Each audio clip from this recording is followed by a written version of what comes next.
Time to play the game. Time to play the game.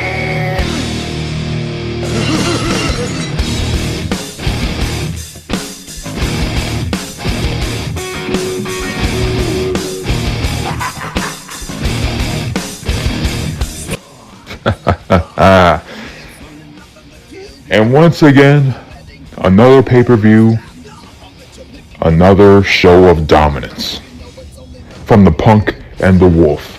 We went and we saw and we dominated the pay-per-view once again. First there was Asylum Mania, then it was War Games, and this time it was in your house. Not only did we retain the titles, but CJ went and retained the Intercontinental Championship.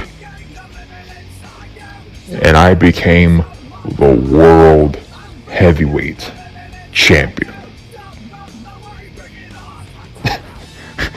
This couldn't get any better, man.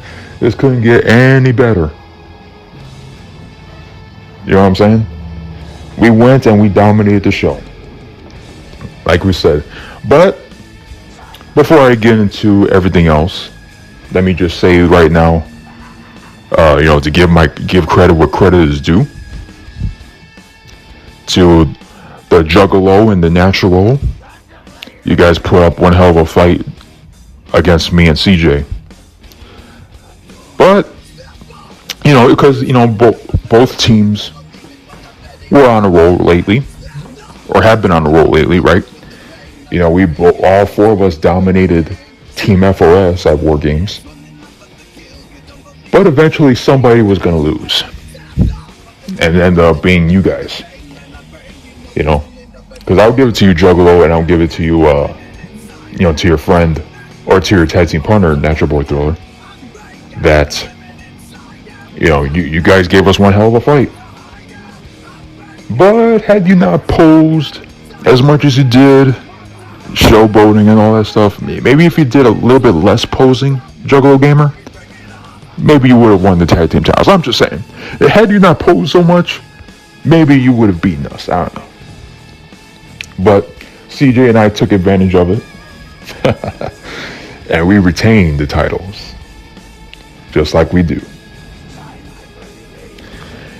And as far as Otaku, Wrestling Otaku, the former world champion, you gave me one hell of a fight too. And I proved that I've shown everybody that I'm more than a ripoff. That I'm actually am the real deal. I am the world champion now. I am the number one guy in the AWF. Like I said, would eventually happen. So then, the general manager recaps, or makes announcements for the next pay-per-view. And as he was about to announce certain things, Double A Omega interrupts him just right after the match. And says, "Oh, I want CM Punk. I want CM Punk." It's like, dude, you've been thirsty all over me for the past few pay-per-views, man. Like, you've been wanting my attention, bro. You've been wanting my attention. You've been trying to get with it. I mean, at this point, man, like, it's like, even when I haven't even said anything about you, you keep coming my way, man. Which is fine. I mean, I'm down for any competition. But I gotta ask you, Double A, are you a little bit Kunsa? I don't know, because right after the pay-per-view, or right after the main event, you go and challenge me. Oh, man. Now, originally, I was going to, because, the general manager made so many announcements of, how many people are going to go for the title, or wanting the title.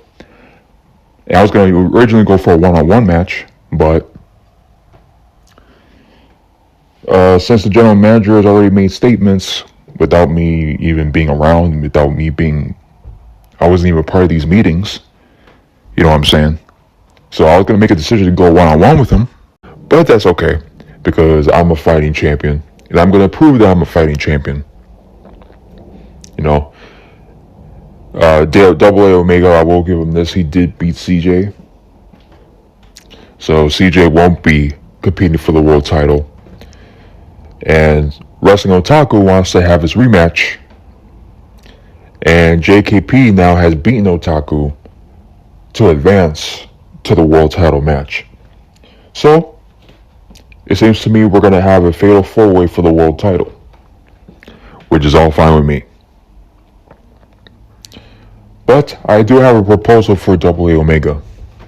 Let's have a one-on-one match before Rage in the Cage, so we can finally settle this one-on-one, you and me, because we never truly had a one-on-one match per se. So that's my challenge to Double A Omega, to have a one-on-one match. Let's see if you accept.